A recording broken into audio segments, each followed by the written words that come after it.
To all my fellow brothers and sisters, peace be with you in the name of the Lord Jesus Christ. My name is Ben, and I welcome you to the Restored Ephraim Publications channel. Today I would like to talk about some thoughts. First off, a quick note. People are reporting to me that YouTube is not sharing my videos with some people. So please watch out for that. YouTube likes to hide things. You're always welcome to come on BitChute or UgeTube, UGETUBE. Those places don't really censor me or people in general, unless they meet certain qualifications, like illegal stuff. But you can always click the notification bell. That might help, but I'm not sure. But thanks to all the people who constantly message me with their comments on my videos, or send me an encouraging email. I do appreciate it. I unfortunately I get mostly like hate comments. That's fine. I expect that because I am doing the Lord's work. Now today what I wanted to talk about is, every once in a while friends of mine will send me prophecies from members of the church. Now by members of the church I don't mean like someone who's a general authority. These are just random members of the church. I do believe that we can all receive revelation. I myself have revelations, even to the point sometimes where the Lord shows me like something that's coming. The latest thing that the Lord has shown me is talking about poverty, that there's a time of poverty coming. And I not only receive that through revelation, but as I read the Book of Mormon, I see more and more instances about a curse being put upon this land. So I believe in prophecy. Do evil spirits show me things? Yes. If you're not receiving revelation from the devil, then you're not receiving revelation from God. Period. And we have to learn how to separate the two.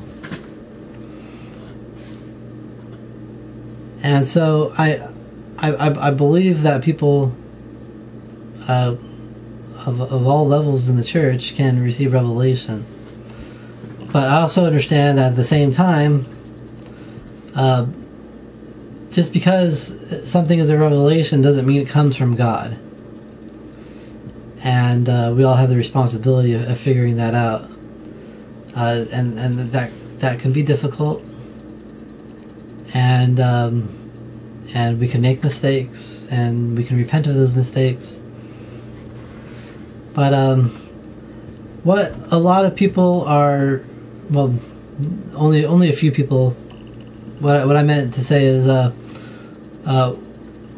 what people have been sending me is from time to time are these prophecies that have that basically say that before all of the turmoil takes place in America, the Lord is going to like secretly call the saints out, and they're going to secretly gather to tent cities.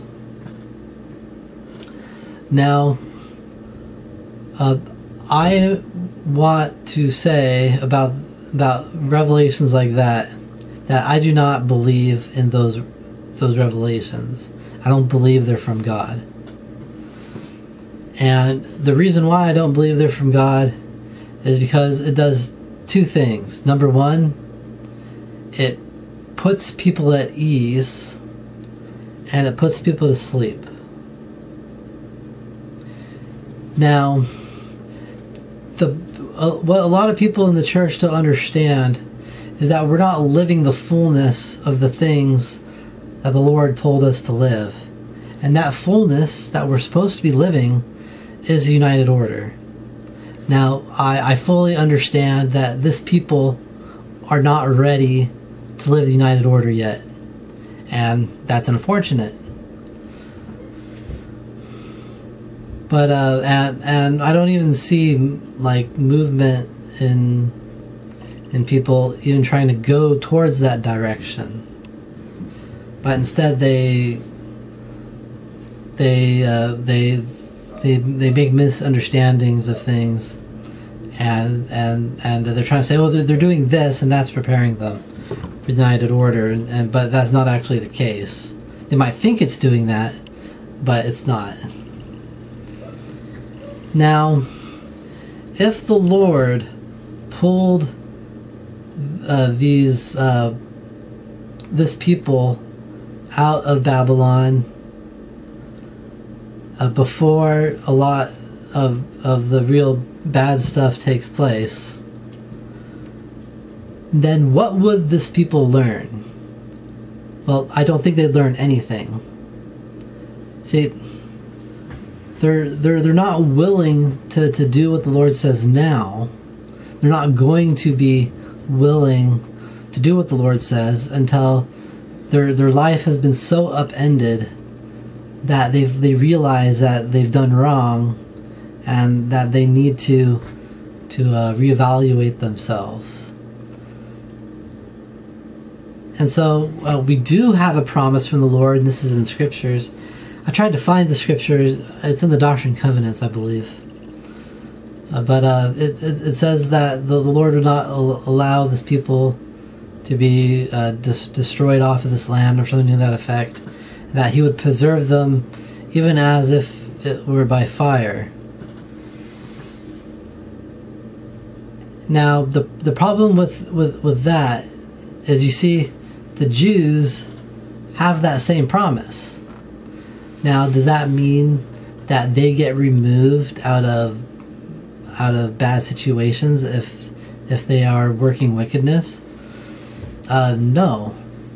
In fact, the Lord promises them that a remnant will remain, and the word remnant implies a small portion.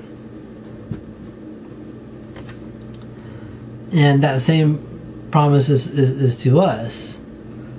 Now, how bad will it be before the Lord steps in to intervene so that His word is fulfilled? I can't say. I've had several of my own personal revelations that imply that the Lord would allow up to half of this people to be destroyed before He takes action. And so now we have two conflicting revelations from people who aren't in the position of the leadership of the church. Now, I don't believe I have a responsibility to go out and say this and this and this. I might encourage people, like, hey, maybe you should do this. But I'm not saying that I'm trying to lead people to do something, except for do what is intelligent and prepare yourself in an intelligent way. But their revelation says that before the bad things really start to happen, there's going to be a call out of the church. And my revelation tells me that there's going to be bad times, and that the Lord would allow a portion of this people to be destroyed. And so, again, all things must be judged by the Holy Spirit. Either they're right and I'm wrong, or I'm right and they're wrong. I believe I am right. And I don't believe we would learn anything unless we go through this. And the Lord has even said that if we didn't build up Zion, which is the United Order, if we didn't build up Zion, then we would have to go through hardships that would come upon Babylon, because the United Order is the system that the Lord intended to protect us by. And if we don't do what the Lord says, then we can't have that protection. And I understand that even now it's kind of too late, in my opinion, to try to set things back in the right way. But the Lord has told me through the Holy Spirit that